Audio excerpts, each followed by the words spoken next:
যেই নাই গানটা গাইছে, গাইতে গাইতে নবাব পেছন থেকে বলেছে মুকুন্দ, আর নবাবের দিকে মুকুন্দ তাকাতে গিয়ে ময়ূরের পালক দেখতে গিয়ে চিৎকার করে বলল, হে কৃষ্ণ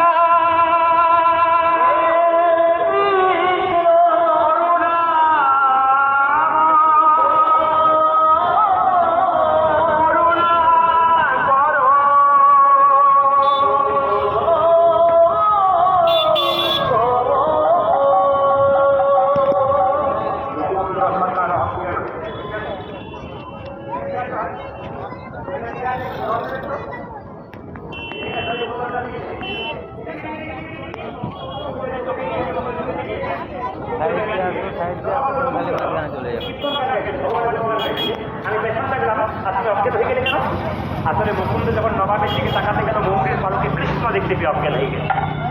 মুকুন্দ মনে মনে ভাবছে তুমি তো মুসলমান, আমি তো হিন্দু, কৃষ্ণ অনুরাগীর কথা তুমি কেমন করে জানবে? তাই তোমাকে সত্য কথা বলবো, একটা মিথ্যা কথা বলবো। নবাব বলে উঠলো, কি জন্য তুমি অজ্ঞান হয়ে গেলে? মুকুন্দ বলে উঠলো, হ্যাঁ নবাব, আমি সারা বাংলার চিকিৎসা করি, আমার একটা রোগ আছে, মৃগীর ব্যায়াম আছে। নবাব বলে উঠলো, মুকুন্দ তুমি হয়তো যেমন আমার আর চিন্তা দিও, এখানে মিথ্যা কথা বলে চিন্তাকে আমি ছেড়ে দিই। তুমি যে তোমার মেয়ের রোগ ভালো করেছো, আমি কিচ্ছু করবো না। তোমার যদি বিধি রোগ থাকবে, তুমি যখন অজ্ঞান হয়ে গেছিলে কৃষ্ণ বলে কাঁদছিলে কেন? তোমার যদি বিধি রোগ থাকবে, তুমি যখন অজ্ঞান হয়ে গেছিলে তোমার চোখ দিয়ে জল পড়ছিল কেন?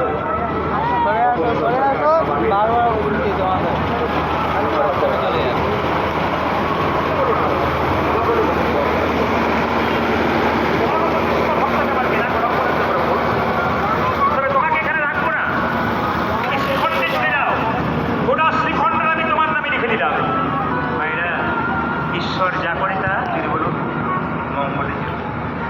আজকে দুপুরবেলায় যা মেঘ এসেছিল, আমি খবর পেলাম এলাকার চারিদিকে বৃষ্টি হয়ে গেছে। প্রভুর কিরকম আশীর্বাদ দেখুন। এখানে হরিনাম এখানে কিন্তু বৃষ্টি হয়নি।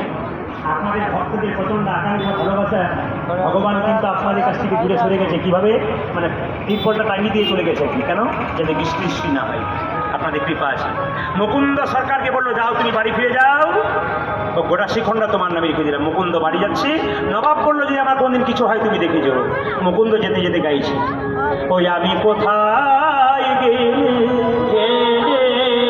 আবগো আমার ঘন শ্যাম, আমার ঘন শ্যাম, হরিব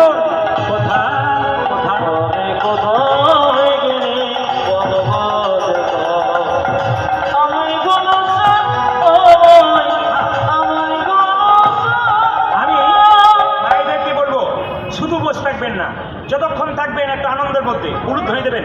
আপনারও কি ভাবে মুকুন্দ যাচ্ছে, ওই আমি কোথায় গেলে পাবো গো দেখা আমার ঘন শ্যাম,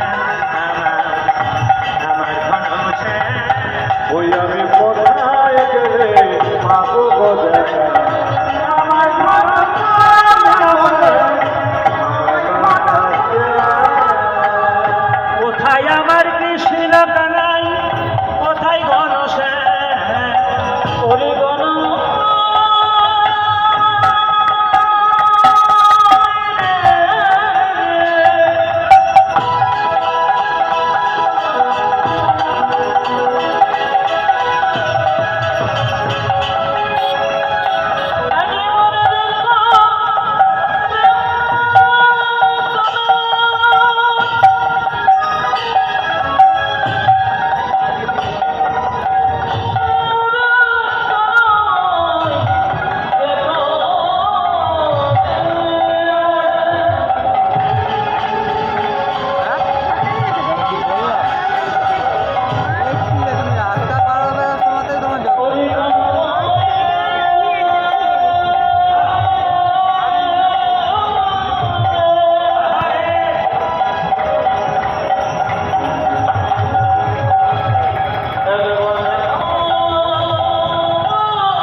ভক্ত হয়ে গেছেন, একজন অভক্তকে প্রসাদ সেবা করেছেন, ছুরি ছুরি দেবেন। আপনার লক্ষ্য করবেন, আমি দেখেছি আমাদের ধর্মের মধ্যে কিছু কিছু মানুষ আমরা প্রসাদে পাই, তখন দেখি আমাদেরকে ভক্তি করে সেবা করাচ্ছে। সাধারণ বাড়ির লোকেরা যখন প্রসাদ পায়, তাদেরকে অনেকে ছুরি ছুরি দিচ্ছে। আমি একজনকে জিজ্ঞেস করছিলাম, পরে মহাপ্রভুকে আমাকে এটা শিখিয়ে দিয়েছে, আমরা তো ওকে এমন ভক্তি করে সেবা দিন যেন ভক্তির পথে এগোতে পারে। মহাপ্রভু বলে ভক্তিটা শিখিয়েছিলেন মহাপ্রভু। আপনাদের কাছে নিবেদন রইল, বাড়িতে কাউকে সেবা করাবেন, ভক্তি করে সেবা করবেন।